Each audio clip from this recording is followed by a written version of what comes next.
نحمدہ و نصلی و نسلم علی رسولہ الکریم اما بعد فاعوذ باللہ من الشیطان الرجیم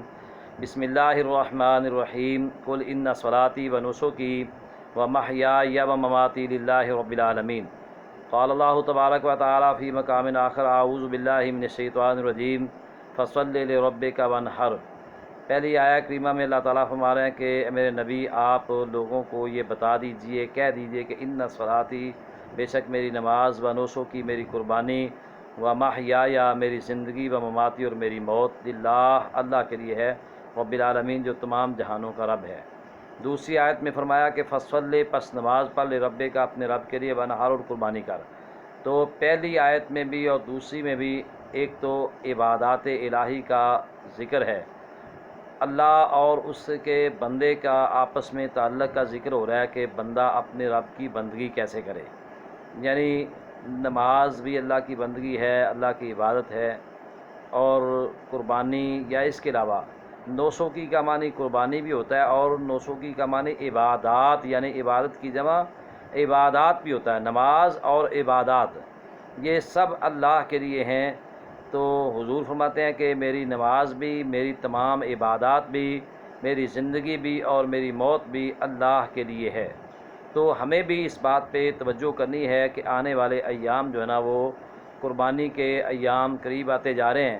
اور کل میرے ایک فاضل بھائی دوست قاری مشتاق صاحب اللہ تعالیٰ ان کی عمر علم میں برکت فرمائے، وہ مجھے حکماً یہ کہہ رہے تھے کہ قاری صاحب آپ قربانی کے حوالے سے کچھ گفتگو فرمائیں، تو میں انشاءاللہ آئندہ چند ولاگز میں قربانی کے حوالے سے ہی گفتگو کروں گا کہ قربانی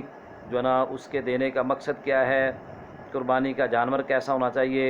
اور قربانی تقرب اللہ کا کیسے ذریعہ بنتی ہے۔ تو یہ چند چیزیں جو ہے نا انشاءاللہ آنے والے جو ہے نا وہ ویڈیوز میں انشاءاللہ میں ریکارڈ کرواؤں گا۔ تو آج کی اس ویڈیو میں صرف اتنا بتانا چاہتا ہوں کہ سب سے پہلے یہ بات ذہن نشین کر لیں کہ ان صلاتی قربانی کرنے والا سب سے پہلے یہ نمازی بنے گا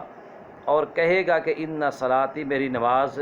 و نسکی پھر میری قربانی، یعنی پہلے نماز ہے پھر قربانی ہے۔ ہمارے یہاں اکثر ایسا ہوتا ہے کہ نماز سال ہا سال ہم نہیں پڑھتے اور چند ہزار روپے کی قربانی کرنا اپنے لیے سعادت سمجھتے ہیں۔ کوئی شک نہیں ہے، قربانی بہت بڑی سعادت کی بات ہے، بہت بڑا عمل ہے، بہت بڑی نیکی ہے، اور اس کے بارے میں بہت ساری احادیث ہیں اس کی نیکیوں کے اور اجر کے بارے میں۔ تو اس کے ساتھ ساتھ اصلاح بھی ضروری ہے، یعنی سب سے پہلے یہ قربانی جو نا وہ ہمیں یہ اپنا سبق دیتی ہے کہ ہم نے اپنے نفس کی بھی پہلے قربانی دینی ہے، اپنی خواہشات کی قربانی دینی ہے، اپنی مرضیوں کی قربانی دینی ہے، اپنے خیالات کی قربانی دینی ہے، یعنی ان سب چیزوں کو قربان کر کے پھر اللہ تعالیٰ کے راستے میں جانور ذبح کریں گے تو پھر ہمیں اصل قربانی کا مقصد حاصل ہوگا۔ اور اسی حوالے سے ہم اگر توجہ کریں نا تو اللہ تعالیٰ کی منشا بھی یہی ہے، اللہ پسند بھی یہی کرتے ہیں اور یہی چاہتے ہیں، کیونکہ اللہ تعالیٰ نے قرآن پاک میں کہا لن ینال اللہ لحومھا ولا دماؤھا ولکن ینالہ التقوی منکم، نہ تو تمہاری قربانیوں کے جانوروں کا خون اللہ کو پہنچتا ہے، نہ اس کا گوشت اللہ کو جاتا ہے۔ خون جو ہے نا وہ تم بہا دیتے ہو، تمہاری نالیوں میں بہہ جاتا ہے، تمہاری زمینوں میں بہہ جاتا ہے، اور کچھ لوگ قربانی کے خون جو نا جانور کا خون ہوتا ہے اس کو اٹھا کے اپنی فصلوں کو یا اپنے وہ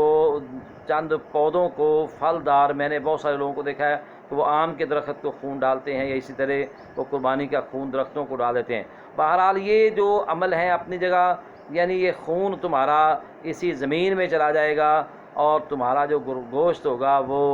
تم کھا لو گے، ہضم کر لو گے، لیکن اللہ تعالیٰ کو کیا پہنچانا؟ تو خون اللہ کے پاس گیا ہے، نہ ہی تمہارا گوشت اللہ کے ہاں گیا ہے۔ اللہ کو کیا ملا؟ فرمایا وَلَٰكِن يَنَالُهُ التَّقْوَىٰ، اللہ کہتے ہیں میں تو تمہارے دلوں کی پرہیزگاری اور تقویٰ دیکھنا چاہتا ہوں کہ تمہارا قربانی کرنے کا مقصد کیا ہے۔ تو اصل بات مقصد ہے کہ جو ہمیں ہمارے جو ہے نا دل سے یہ ارادہ نکلے کہ ہم اپنی تمام جو ہے نا خواہشات کو اپنے رب کے لیے قربان کرنے کے لیے تیار ہیں،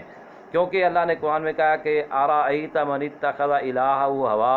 کیا آپ نے دیکھا نہیں ان لوگوں کو کہ انہوں نے اپنی خواہشات کو ہی اپنا معبود بنا رکھا ہے؟ تو اپنی خواہشات کو معبود نہیں بنانا، بلکہ خواہشات کو اپنے حقیقی معبود کے نام پہ قربان کر دینا ہے۔ جیسے تمہارے میرے نبی صلی اللہ علیہ وسلم کا ان صلاتی و نسکی و محیای و مماتی للہ، میری نماز ہو یا میری باقی عبادات ہوں، میری نماز ہو یا میری قربانی ہو، میری زندگی یعنی میرا جینا ہو اس دنیا میں، و مماتی یا میری موت ہو، میرا فوت ہو کے اللہ کے ہاں جانا ہو، للہ یہ سب کچھ اللہ کے لیے ہے، رب العالمین جو تمام جہانوں کا رب ہے، تمام جہانوں کا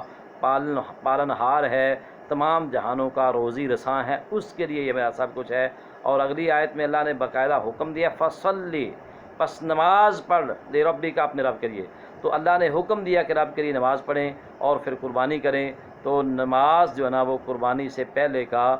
جو ضروری عبادت ہے، قربانی ان فرائض میں سے ہے، اپنا نماز ان فرائض میں سے ہے جن کو ترک کرنے سے اسلام کی عمارت مندم ہو جاتی ہے، اسلام کی عمارت ڈھہ جاتی ہے، جس کو ترک کرنے کی وجہ سے اسلام کی عمارت جو ہے نا وہ گر جاتی ہے۔ تو سب سے پہلے نمازوں کی ہم نے اپنی پابندی کرنی ہے، اپنی نمازوں کو بہتر کرنا ہے۔ کہ دونوں آیات میں جہاں قربانی کا ذکر ہے، قربانی سے پہلے نماز کا ذکر ہے، تو سب سے پہلے قربانی کرنے والے بہن بھائی دوست احباب سے یہ اپیل کروں گا کہ اپنی نمازوں پہ توجہ دیجیے۔ آپ نے ہزاروں نہیں، بہت سارے لوگ لاکھوں روپے کے جانور اللہ کی راہ میں ذبح کرتے ہیں، لیکن اس سے پہلے نمازی ہونا ہمارے لیے از حد ضروری ہے۔ اگر ہم نمازی نہیں ہیں تو پھر ہمیں اپنی قربانی پہ بھی توجہ کرنی پڑے گی، کہیں ایسا نہ ہو کہ ہماری نماز نہ پڑھنا ہماری قربانی کے عمل اور اجر کو بھی ضائع کر دے۔ اللہ تعالیٰ مجھے آپ سب کو اپنی اصلاح نصیب فرمائے۔ انشاءاللہ آئندہ ویڈیوز میں قربانی کے فضائل، قربانی کے مسائل، قربانی کے جانوروں کی نشانیاں، کون کون سے جانور قربانی میں ہم نے ذبح کرنے ہیں، اور اس کے متعلق آنے والے ایام کے فضائل و مناقب جو ہیں انشاءاللہ اللہ کے فضل اور رحمت سے آپ احباب بہن بھائیوں کے سامنے بیان کرتا رہوں گا۔ اور کوشش کیا کریں میری ویڈیو کو مکمل دیکھنے کی، تاکہ آپ کو بات کی اصل جو ہے نا وہ حاصل ہو سکے۔ اللہ تعالیٰ عمل کی توفیق دے۔ والسلام علیکم ورحمۃ اللہ وبرکاتہ۔